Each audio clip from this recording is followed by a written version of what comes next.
The sun began to set behind the towering emerald trees, dipping the forest in soft golden hues. Three children, Lily, Ben, and Max, ventured deeper into the thicket, a path they had rediscovered after many years.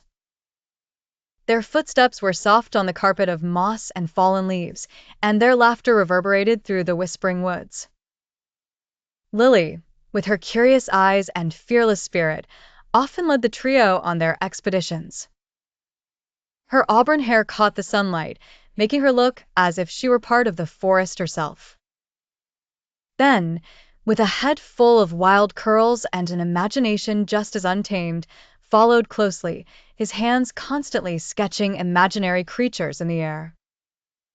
Max was the youngest, his eyes wide with wonder at every cracking twig and scampering critter. As night began to cast long shadows, they stumbled upon a cluster of mushrooms forming a perfect circle.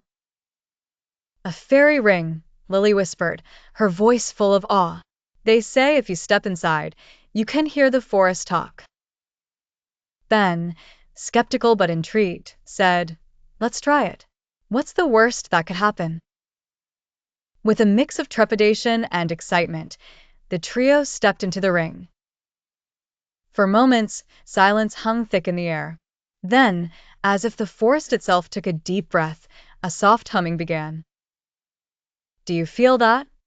Max asked, his voice barely a whisper, as if speaking too loudly would shatter the enchantment. Suddenly, the forest floor shimmered, and tiny lights, fireflies by the hundreds, rose from the ground, surrounding them in a dazzling dance.